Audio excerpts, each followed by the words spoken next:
and a $100,000 fine, and I did 17-7. And by that time, I beat the case with the Iceman, and the judge in Arizona was so mad at that deal. He said it was so above the sentence because there's no violence in the case. He wouldn't give me the 20. He gave me 19, like a slap in the face to them. I'll give him 19 running together with his federal time. And that's what he did. So his time ran out before I got out with the feds, and the state case was over in Jersey, and I got out. But when I went in, I said, I'm never getting out. It's over. How much time did you get? Yeah, I'll go back to the beginning then. So it was 2 years later after they got you guys, they came for me. It was May 16th, 2002. And like I said, I'd quit the importation a year before. Thought I got away with it. I'm in Scottsdale Community College doing Spanish, going to the gym, getting healthy again. And it was in the morning. It was like bam, bam, bam, bam, bam on the door. So I jump up from the computer, look through the people, and it's blacked out. Tempe police, we got a warrant. Open the door, open the door. And I hear all these boots coming up the stairs to the apartment. So my girlfriend's in the bedroom. I'm talking to her. I'm like, what are we going to do? We better let them in. So we're walking through the living room, and then just boom, door flies off the hinges. Hands above your heads. Get on the ground now. Don't effing move. And you just see them like fan out. And they've got these visors on, the protective glass. Right. And the eyes just, you know, your life is over in seconds if these guys open up on you. So they crushed me, and then they hoisted me up by the handcuffs. And the detective, who I learned from the paperwork, when I read all my paperwork in the jail, he'd been sitting next to me in restaurants and everything, like follow me, because we've been doing it for years, and he'd been on my tail for years. And he just yanks me up, and he's in my face. English Shaun, you're a big name for the rave scene. We've finally got you. And I start yelling to my girlfriend, I'm exercising my right to remain silent. I'm exercising my right to remain silent. I'm exercising my... And they just like, I'm in my boxer shorts, handcuffed, and they like take me down the outside stairs, put me in a cop car, and I'll never forget the journey to Tempe Police Department. So the prosecutor was there. There was loads of cops, all kinds of people out, going in and out of the apartment. I learned I was a prosecutor later on when I saw her in the court. But I'm in this cop car going to Tempe Police Station, and the cop's got those aviator sunglasses on, like out of that movie, Electric Eyed in Blue.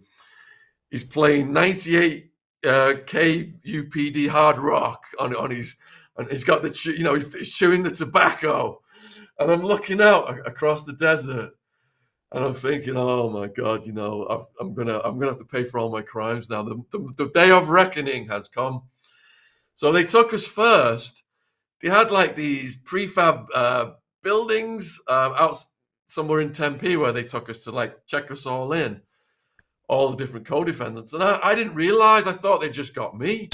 But once we got in the cells, and more of my people are in there, and they're telling me, one of my guys, he's driving around all day and helicopters are following around. He's like, I thought I was in Goodfellas or something. I thought I was going crazy.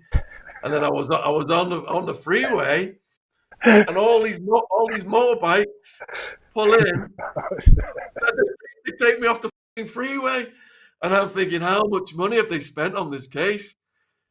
We might be here, guys. We might be.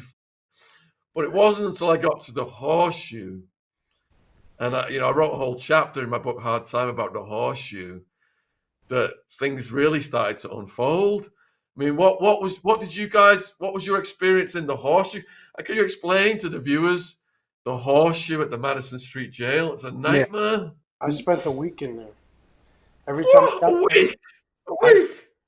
time I got to the end to go to prison, they page 2'd me and sent me all the way back to the beginning.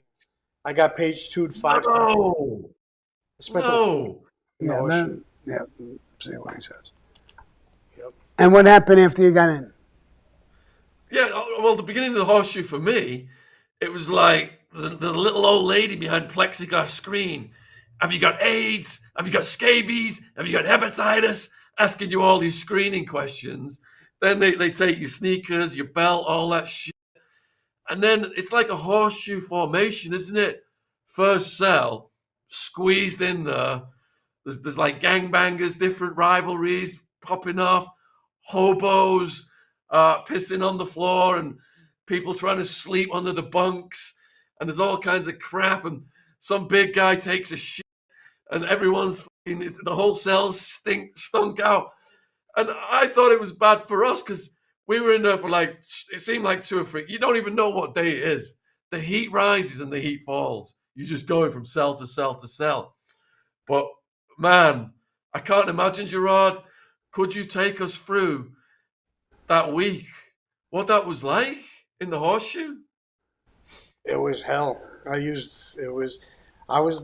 would try to get underneath the bunk where it was shoulder to shoulder. Who's throwing up? Who's drunk? Who's high? I would use an orange as a pillow, and it was the most miserable thing. It was literally hell. The Horseshoe was the worst. Yeah. You almost begged them to take you to prison. Please take me to prison. Take me to jail, just to get a mattress and a pillow. I spent a week there, and I thought I was gonna die. That was the worst experience I had, was the Horseshoe. Con Air was pretty bad too. Did anything pop off in the cells while you were in the Horseshoe around you? Yeah, but you don't even pay attention. People fall over you. You don't pay attention. Yeah, there's fights. There's all sorts of things going on in there. There's fights in there. You just try to stay out of everyone's way, but it's almost impossible because you're on a bunk that's maybe, I don't know, 4 feet wide, and there's 8 people and literally people laying on top of each other. Like, yeah, it was unbelievable. It was the worst experience. The Horseshoe it was bad. When we arrived at the Horseshoe, so we were in a van coming from Tempe, and it was like the first group of co-defendants. They did this all in groups over the months. I think there was about a dozen of us. So it's half female, half male.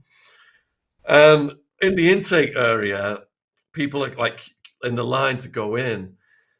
And the guys are like heckling the females.